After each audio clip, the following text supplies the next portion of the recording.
굉장히 길죠. 그래서 앞으로 한 50여 일 묵상하는데요. 그렇게 되면 아마 올해 말까지 계속 꼬박 욥기를 묵상해야 될 그런 처지입니다. 사실 욥기는 쉽지 않은 책이에요. 저도 성경을 읽으면서 늘 욥기를 읽을 때 드는 마음은 참 어렵다라는 것입니다. 이제 앞으로 새 친구들이 등장할 터인데 도대체 그들의 말이 어디서부터 어디까지가 맞는 말이고 어디서부터 어디까지 틀린 말인지, 중간에 하나님께서 또 주시는 말씀은 어렵습니다. 어렵고 또 잘 이해하지 못하는 부분들이 많이 있어요. 솔직히요. 그런가 하면 도대체 이 말씀을 통해서 나보러 어떻게 살라는 거야? 어떤 삶의 행동 지침이나 어떤 율법적인 그런 내용들도 찾아내기가 쉽지 않습니다. 그리고 그러한 것들을 다 떠나서 주님의 은혜를 우리가 맡아야 되는데 그 쉽지 않다는 것이죠. 그럼에도 불구하고 욥기는 흥미진진합니다. 그리고 우리에게 재밌어요. 왜 그러냐면 어렵지만 재밌어요. 그 이유는 고난에 대해서 언급하기에 그렇습니다. 주제가 고난이죠. 사실 우리의 삶을 살다 보면 우리 주변에 그저 말씀을 쫓아 순전한 삶, 의로운 삶, 양심적인 삶, 그러한 삶을 산다라고 여기는 분들에게 오히려 더 많은 고통이 있는 경우를 우리가 흔하게 봅니다. 그리고 오히려 악하고 소위 우리 말로 하면 되먹지 못한 그러한 삶을 사는데도 승승장구하고 이런 경우들이 우리 주변에 많이 있어요. 그래서 우리는 욥기를 통해서 우리는 여기에 대한 해답들을 얻어갈 수 있어요. 그래서 의인의 고난을 통해서도 우리는 사실 우리의 그러한 궁금증, 우리의 의문 이런 것들을 해결해 나갈 수 있다라는 것입니다. 앞으로 50일 동안 욥기를 묵상하면서 나름 새롭게 욥기 안에서 위로와 소망을 찾아내셨으면 좋겠습니다.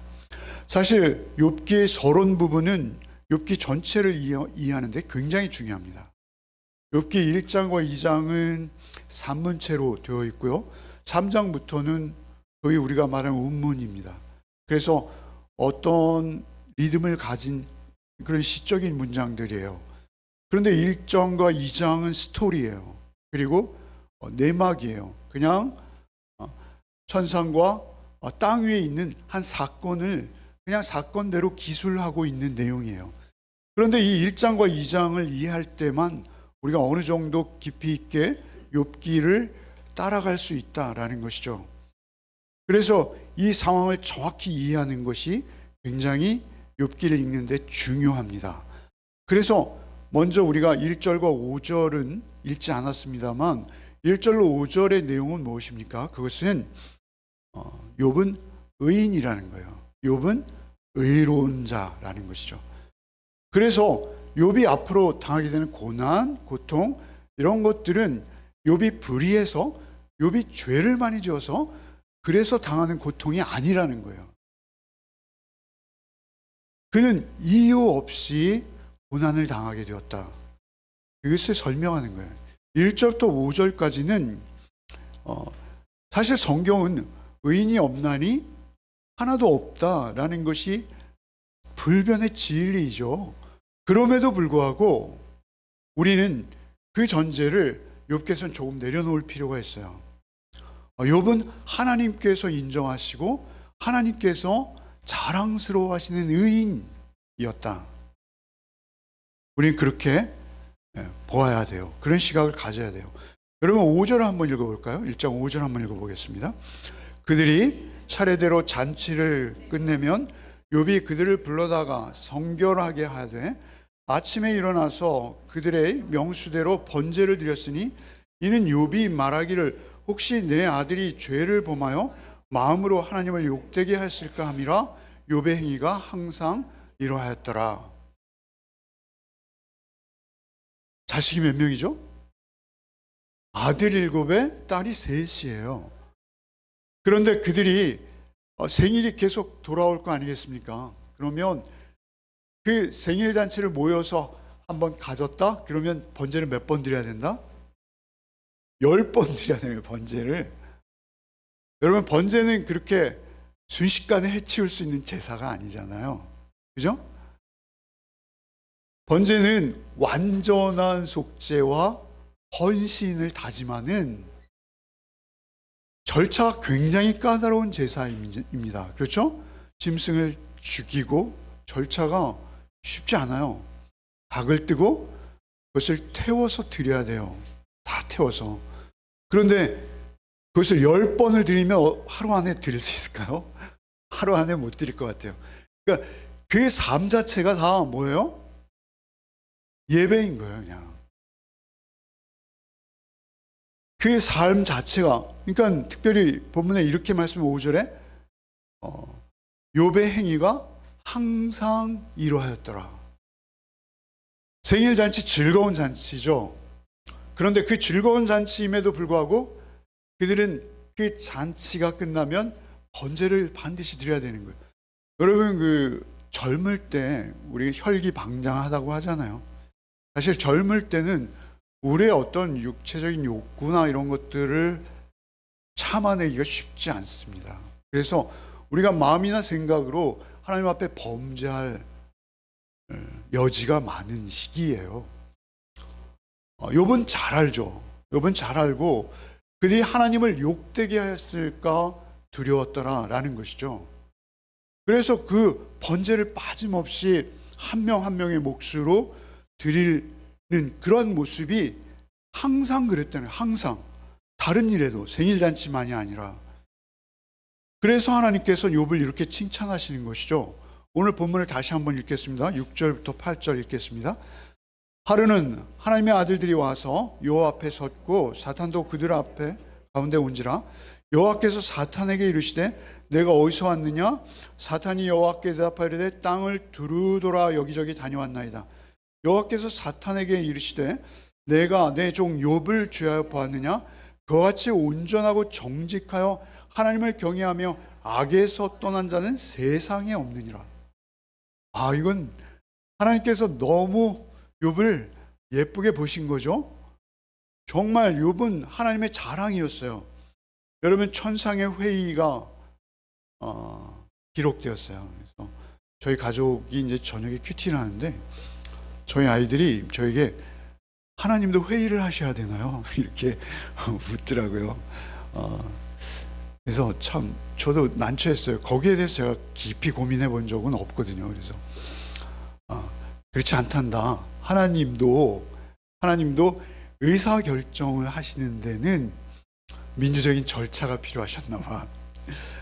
성부 하나님, 성자 예수, 성령 하나님, 그리고 여기 하나님의 아들들이라고 표현된 것은 제가 여러 주석을 살펴보았습니다만 이것은 천사로 번역해도 그 의미가 통하는 거예요. 그 의미가 천사로 해석하는 주석가들이 많죠. 그래서 그들을 영적 존재죠. 그들을 모은 후에 하나님께서 그들과 이야기를 나누신다라는 것이죠. 그런데 사단이 그 자리에 있어요. 그것도 우리를 또 의심스럽게 하는 거죠. 사단이 감히 어찌 천상의 회의에 참여한단 말인가. 요즘 제가 집에서 큐티를 하면서 많은 어려움을 당하고 있습니다. 평소에는 고민하지 않았던 것들이 저의 새로운 고민으로 발견되어져요. 천상의 회의에서 사실 그들은 권리나 권한은 없겠죠. 그러나 그 사탄의 일이 무엇입니까? 그들은 참소하는 자, 그 이름 가운데 있는 의미가 여러 번 말씀드렸지만 고발자예요, 고발자.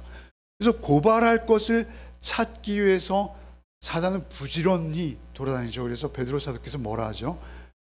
사단이 우는 사자와 같이 삼킬 자를 찾는다, 이런 표현을 하시잖아요.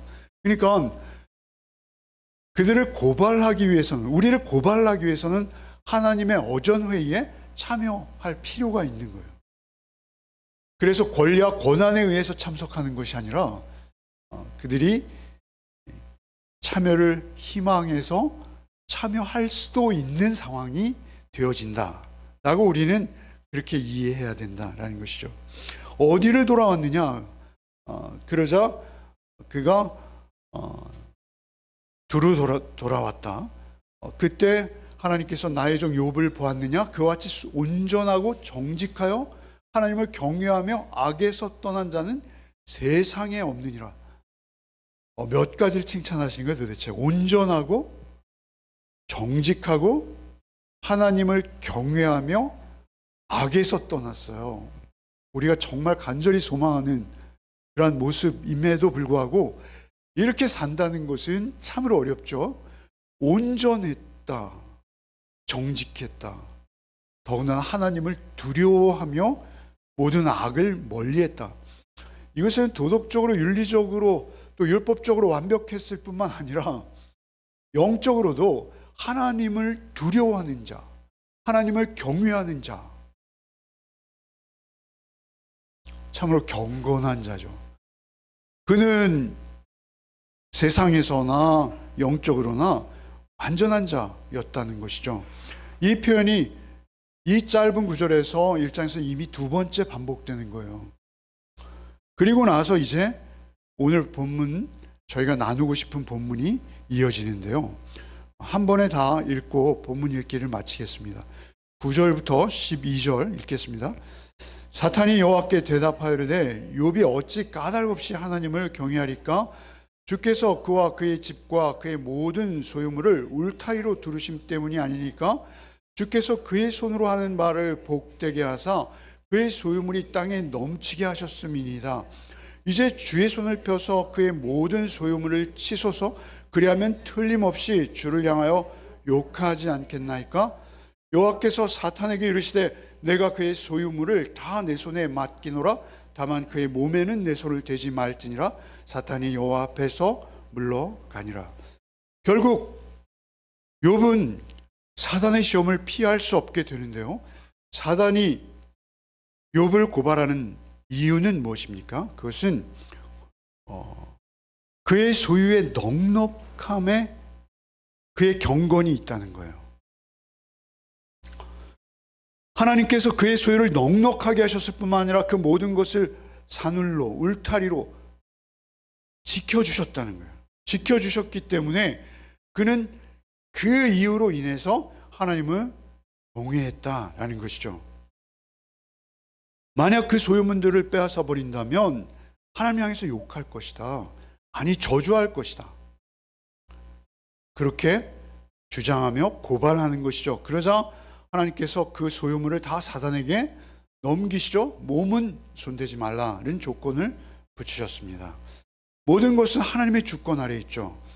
또 오늘 설교의 제목은 무엇입니까? 욥이 어찌 까닭없이입니다. 욥이 어찌 까닭없이. 이것이 사단이 욥을 고발하는 이유예요. 근거예요. 욥이 어찌 까닭없이 하나님을 경외하게 했습니까?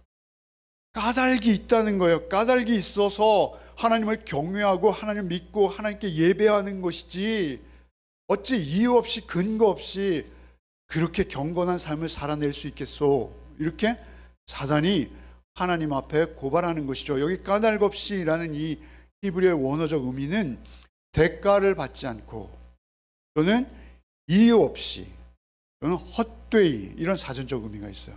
그러니까 어찌 하나님께서 그렇게 소유물을 풍성하게 하시고 지켜주시고 보호하시고 그러니까 그가 그렇게 경건한 삶을 살고 하나님을 경외할 수 있는 것이지 까닭없이 할 수는 없습니다. 이렇게 말하는 것이죠. 욥이 아무 이유 없이 경건할 수 있다고 생각하세요? 욥이 어떠한 보상도 기대하지 않고 무조건적으로 하나님을 경외한다? 이게 가능하다 생각하세요? 그런 자는 이 땅에 없습니다. 고발하는 이유인 거예요. 이 땅에 있는 모든 부와 재물 그리고 자녀의 복, 가정의 복 이런 것으로 그를 보호하셨기에 그가 그토록 선해 보이는 삶을 살 수 있는 것입니다. 이 땅을 좀 보십시오. 이 땅에는 얼마나 그와 반대되는 위치에 있는 불의와 불행과 전쟁과 고통 속에서 신음하는 그러한 자들이 많이 있습니까? 그들은 하나님을 경외할 수 없습니다. 이런 주장인 거예요. 실제 저들의 삶을 좀 보십시오. 죄와 어둠이 범벅이 되어 있습니다. 그런 속에서 어찌 하나님을 경외할 수 있습니까? 저도 그 세상 속에 한번 던져 보십시오. 그의 소유물을 좀 거두어 보십시오. 울타리를 걷어내 보십시오. 그러면 그가 하나님을 저주하고 욕할 것입니다. 사단의 조롱은 하나예요. 그 핵심은 무엇이요? 욥이 어찌 까닭없이 하나님을 경외합니까? 이것은 욥기 전체를 관통하는 주제예요. 그리고 이것은 어찌 보면 사단의 역할의 전부예요. 사단이 우리를 고소하고 고발하는 우리의 모든 사고는 인과적 신앙에 묶여 있다는 거예요. 원인과 결과로 묶여 있다는 거예요. 우리의 모든 신앙은 기브 앤 테이크라는 거예요. 하나님 주시니까 그들도 내놓는 것이요. 또 거래라는 거예요. 거래. 하나님께서 어느 정도 그들의 마음의 안정도 주시고 평안도 주시고, 그래서 그들의 목적하는 바를 이룰 수 있기 때문에 하나님 앞에 그렇게 경건할 수 있고 또 예배할 수 있는 것이지, 그거 빼앗아 보십시오, 이렇게 말하는 것이죠. 여러분, 사실 이것이 우리의 교회에 나오는 목적이 될 수 있어요. 그리고 우리가 신앙생활하는 이유가 될 수 있어요.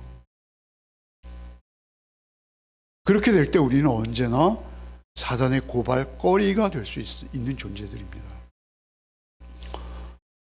우리의 삶에 안정을 주고 유익을 주고 재산상에 또한 이익을 주고 자녀들을 교육하는데 도움이 되어지고, 오히려 가장 적은 비용으로 우리가 사회에 나가서 어떤 취미생활 하나를 해도 많은 대가를 지불해야 하는데, 여기에선 만남이 있고 즐거움이 있고 나눔이 있고, 그래서 나는 신앙생활하고 하나님 앞에 예배하는 거야 라는 존재가 되어질 수 있다는, 그런 목적으로 신앙생활을 할 수 있다는 거예요. 본질적인 것이 아니라 비본질적인 것들이 본질을 완전히 잠식해버리는, 그래서 그 전말이 바뀌는 거예요. 그래서 이제는 신앙을 마치 믿음을 사용하는 것처럼 사용자 측면이 되어버린다는 것이죠. 그런데 사실 우리는 금방 알 수 있잖아요. 우리의 신앙이, 우리의 믿음이 그러한 어떤 본질적인 믿음을 떠나버리면 아무 능력이 안 돼요. 그런 것을 우리는 믿음이라 하지 않습니다. 우리의 신앙이 우리의 삶 속에 어떤 선한 우리의 삶의 동기와 목적이 또 다른 어떤 우리의 기복적인 수단이 되어버리고 이용의 가치가 되어버린다면, 우리는 우리의 신앙이 언제든지 고발자에게 고발당할 수 있는 대목들이 우리의 삶 속에 드러나게 된다는 것이죠. 우리의 마음과 우리의 영혼에 그러한 것들이 드러나게 된다는 것이죠. 지금 사단이 틈타지 못하고 하나님께서 자랑하는 욥의 신앙은 무엇이냐면 하나님 자신만 목적이 되는 거예요. 그냥 하나님은 하나님이시기 때문에 나는 믿습니다.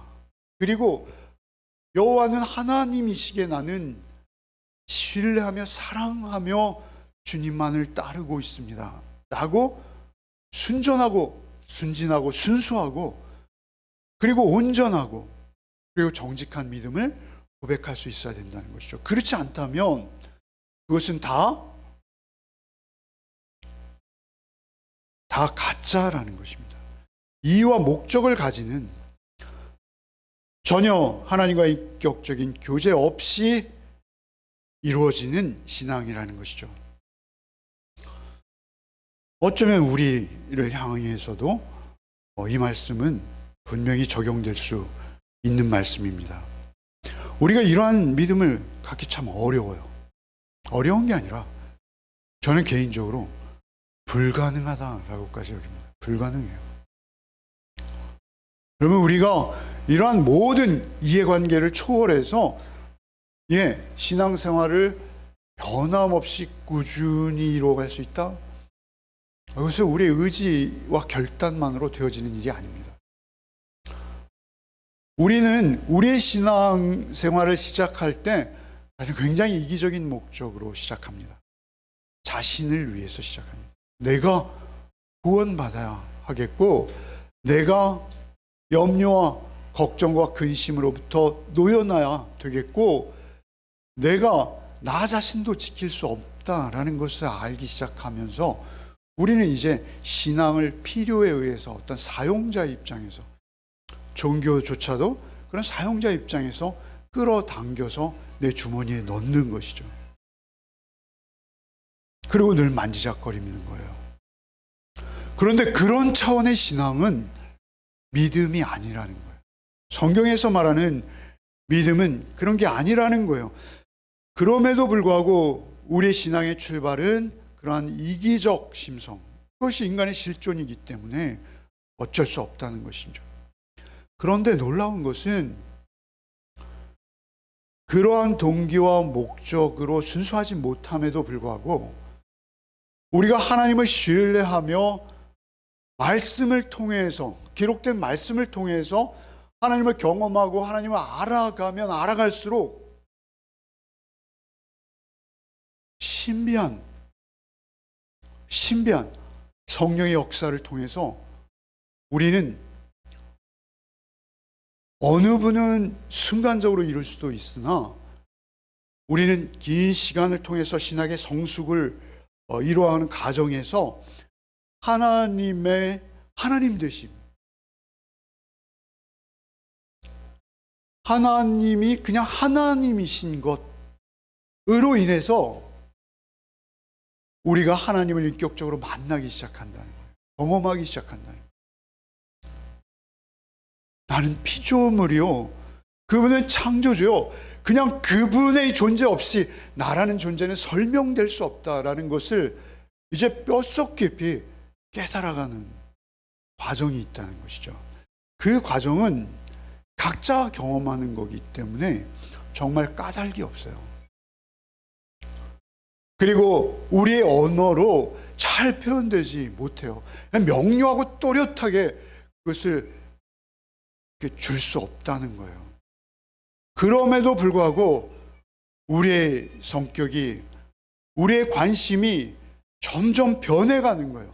하나님을 알고 하나님을 발견해 갈수록, 하나님을 경험해 갈수록 우리는 이제 새로운 변화를 겪게 되고, 뿐만 아니라 우리 안에 하나님의 내재적 가치, 이런 표현이 적당하지 않습니다만, 하나님이 내 안에 계시지 않으면, 또 내가 하나님 안에 머물지 않으면 아무것도 아니다라는 것을 이젠 체질적으로, 경험적으로 우리 안에 느껴버리게 되는 거예요. 여러분, 성경에서 가장 우리가 신비롭게 생각하는 인간의 고백이 있다면 저는 다니엘서 3장 10 몇 절이죠? 8절이라고 여깁니다. 3장 18절 한번 읽어봅시다. 그렇게 하지 아니하실지라도 왕이여, 우리가 왕의 신들을 섬기지도 아니하고 왕이 세우신 금신상에 절하지도 아니할 줄 아옵소서. 여러분, 이 말씀은 굉장히 신비한 말씀이에요. 여러분, 그들이 우상에게 절하지 아니하면 그들이 닥쳐올 고난을 너무나 또렷이 잘 알고, 분명히 알고 있죠. 뿐만 아니라 죽음일 수밖에 없다는 것조차 그들은 알고 있어요. 그런데 또 그들은 그렇지 아니하실지라도, 하나님께서 우리를 보호하지 못하실지라도 우리가 그 풀무불 속에서 잿더미로 변한다 할지라도 나는 하나님을 떠나지 않겠다, 나는 우상에게 절하지 않겠나이다. 어떻게 이런 신앙의 고백이 그 어린 친구들에게 가능했겠느냐라는 것이죠. 그것은 아마 그들이 포로지에 끌려가면서, 그때야 뭐 어떤 교통수단이 있겠어요? 그 바벨론까지 끌려가면서 그들은 하나님 앞에 간절했겠죠.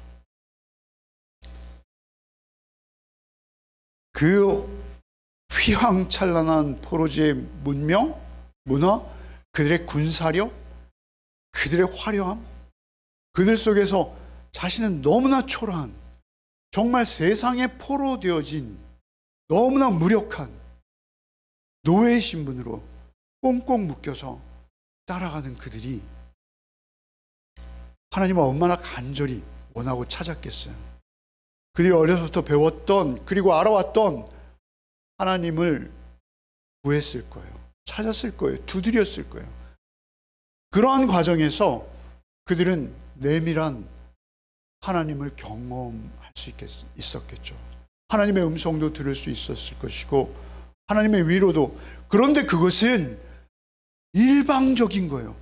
하나님께서 그렇게 은혜로 베푸시는 거예요. 그들이 구할 때, 그들이 찾을 때, 그 포로지에서 포로로 잡혀간 그 세상보다도 더 크고 놀라운, 부정할 수 없고 부인할 수 없는 창조주 하나님이 계십니다를 그들이 경험해 간 거예요. 그렇지 않으면 어떻게 이렇게 말할 수 있어요? 그렇지 않으면 어떻게 이런 고백이 실제가 되어질 수 있어요? 그건 불가능한 거예요.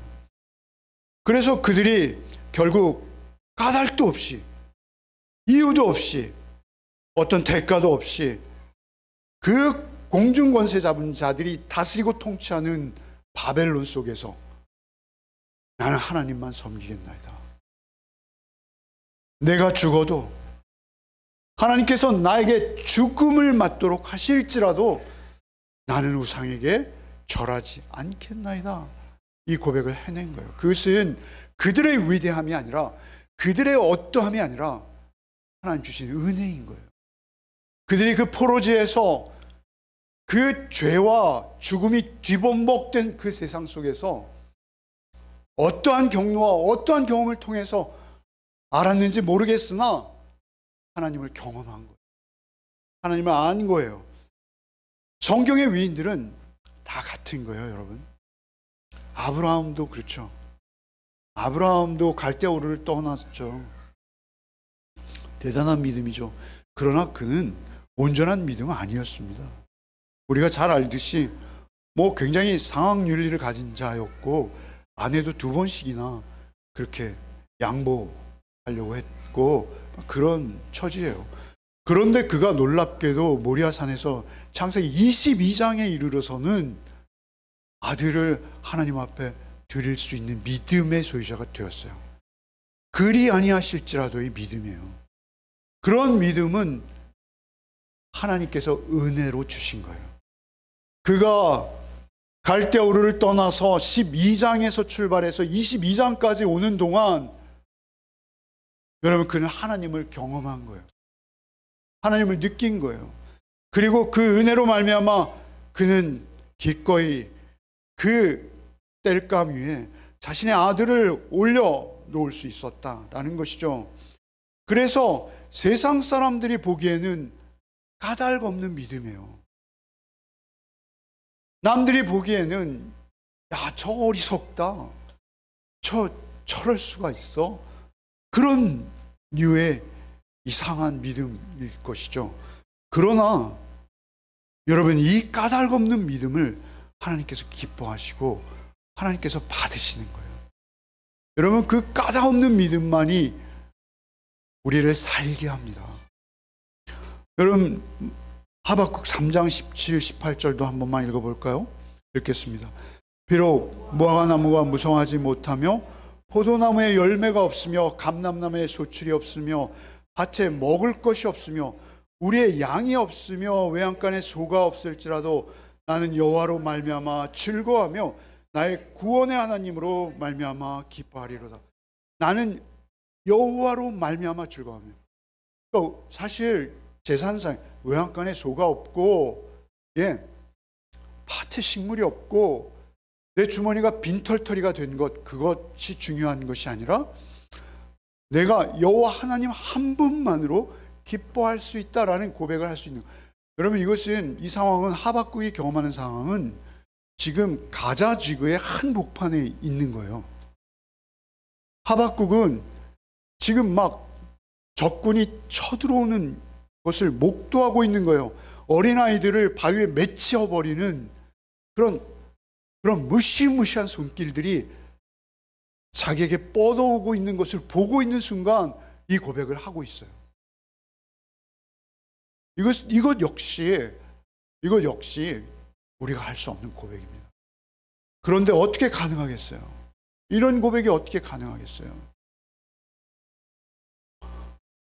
그것은 까닭 없이 믿는 거예요. 그 까닭 없이 믿는 믿음을 하나님께서 은혜로 주신 거예요. 주님을 인식하게 된 거예요. 여러분, 우리도 그 까닭 없는 믿음을 가졌으면 좋겠습니다. 네. 왜냐면요, 하나님이 우리를 까닭 없이 찾아오셨기 때문에요. 첫째는 하나님이 우리를 까닭 없이 찾아오셨다는 사실이에요. 여러분, 2000년 전에 말씀이 육신이 되어서 구유에 나신 그분은 하나님이세요. 하나님이 우리를 이유도 없이 찾아오신 거예요. 여러분, 세상에 어떤 신이 인간이 되었다, 그것도 짐승의 구유에 눕혀지셨다, 이런 이야기 들어보셨습니까? 세상에 어떤 신이 인간의 죄악을 대속하기 위해서 스스로 제물이 되셨다, 여러분, 이런 이야기 들어보셨습니까? 까닭 없이 주께서 우리를 찾아오셨어요. 그리고 더 놀라운 것은, 또 하나 까닭 없는 것은, 그 중에서 나 같은 자를 까닭 없이 택하신 거예요. 성령께서 나같이 누추하고 추하고 더럽고 냄새나고 온갖 죄악의 구렁텅이의 가장 밑바닥에 있었던 나를 주님께서 긍휼히 여기신 거예요. 그런데 거기에 어떤 까닭도 없었다는 거예요. 이유도 없었다는 거예요. 우리의 믿음은 바로 그 믿음인 거예요. 주께서 까닭 없이 나를 찾아오신 것을 믿으시기 바랍니다. 주님이 까닭 없이 이 땅에 오셨고 까닭 없이 나를 찾아오셨어요. 그런데 놀라운 것은 그분은 창조주이세요. 그분은 하나님이세요. 하나님이 내 누추함 속에 찾아오셔서 지금도 성령으로 나에게 말씀해 주시고 그 말씀을 이해하고 믿을 수 있도록 나의 영혼을 지켜주신다라는 거예요. 그 까닭 없는 하나님의 은혜 때문에 우리도 까닭 없이 하나님 앞에 반응할 수 있는 거예요. 우리가 하나님 앞에 까닭 없이 하나님 앞에 믿음으로 반응할 수 있는 유일한 이유, 그것은 오직 하나님께서 먼저 우리를 까닭 없이 찾아오셨다라는 것입니다. 여러분, 저는 제가 최근에 느끼는 가장 가슴 아픈 사건은 두 사건이에요. 세월호 사건입니다. 또 하나는 이태원에서 일어난 사건입니다. 저는 그 사건을 생각하면 기가 막힙니다. 어찌 이런 일이 있을 수 있나. 그런데 여러분, 그 가운데, 그 부모님들 가운데 신앙인들이 얼마나 많으실 거예요. 신앙인들 계실 거 아니에요. 여러분, 저는 그분들을 혹시 만난다 해도 제가 위로해 드릴 말은 없어요. 제가 위로해 드릴 수도 없어요. 제가 어찌 감히 그분들의 슬픔과 아픔을 조금이나마 알 수 있겠어요? 알 수 없어요, 도저히. 그럼에도 불구하고 여러분, 그분들이 믿음을 지키고 오히려 그 사건 이후에 더욱 하나님 앞에 간절함으로 나갈 수 있었다면 그것은 하나님이 까닭 없이 그분들을 찾아주신 거예요. 그리고 그분들을 까닭 없이 품어주신 거예요. 여러분, 이 땅에 있는 모든 숨쉬는 존재들에게 믿음이 있다면 그것은 하나님께서 먼저 까닭 없이 그를 찾아주시는 은혜 없이는 불가능한 것입니다. 그 은혜로 말미암아 우리는 까닭 없이 사랑받았습니다. 욥기는 우리에게 이렇게 묻고 있는 거예요. 까닭 없이 하나님을 신뢰하며 사랑할 수 있겠습니까? 이렇게 묻고 있는 거예요. 여러분, 앞으로 50일 동안 우리가 욥기를 묵상하는데요, 당신도 까닭 없이 하나님을 경외하며 당신의 남은 생을 살아낼 수 있습니까? 욥기는 우리에게 이렇게 묻고 있다라는 것이죠. 당신은 이유도 모르는 고통, 그 불의와 불공평을 눈앞에서 경험하면서도 하나님을 여전히 경외하며 하나님을 사랑하는 삶을 살아낼 수 있습니까? 욥기가 우리에게 그렇게 묻고 있는 거예요. 욥기를 읽으면서 그 세 친구들의 말과 그리고 욥의 고백, 욥은 사실 알몸으로 왔사니 알몸으로 이런 위대한 고백을 했지만, 여러분 이제 월요일 날부터 묵상하면 3장에서부터 자기 세기를 저주합니다. 그리고 도대체 이게 믿음의 사람인가 싶을 정도의 의심스러운 이야기들을 3장 내내 쭉 늘어놓습니다. 그게 우리의 삶이고 우리의 실제입니다. 그러나 그 가운데서도 욥은 끝내 하나님의 음성을 듣습니다. 하나님의 은혜예요. 하나님의 은혜로 하나님께서 욥을 사랑하사 욥에게 당신의 음성을 들려주시고 하나님께서 하나님을 믿게 하시는 거예요. 그것은 인간의 힘이 아니죠. 그렇게 해서 욥을 읽어내시기 바랍니다. 욥을 읽어나갈 때 천상의 회의에서 여러분 우리의 이름도 하나님의 생명책에 기록되어 있음을 기억하시기 바랍니다. 여러분, 우리 하나하나를 두고 여러분 우리를 위한 회의도 있다. 아니, 나를 위한. 욥의 인생이 까닭도 없이 하나님을 사랑하는 인생이었듯이 우리도 까닭 없이 하나님만을 신뢰하며 사랑하는 생애와 삶으로 하나님 앞에 나아가는 축복이, 저와 여러분의 축복이 되시기를 바랍니다. 까닭이 없을 수 있는 것, 설교가 끝났다고 좋아하셨겠지만 세 가지만 먼저, 까닭이 없이 우리가 하나님으로 인정할 수 있는 것, 그것은 첫째는 창조주 하나님이시다 라는 것입니다. 나는 피조물이다 라는 것입니다. 두 번째는 독생자를 아끼지 아니하시고 우리에게 주신 분이시라는 것입니다. 까닭 없이 내어주셨다라는 것이죠. 세 번째는 아무 이유도 까닭도 없이 특별히 나를 찾아오신 하나님이시라는 것입니다. 이 세 가지 이유를 끝으로 오늘의 말씀을 마치겠습니다. 여러분, 까닭 없이 하나님만을 경외하는 우리 모두가 되십시다.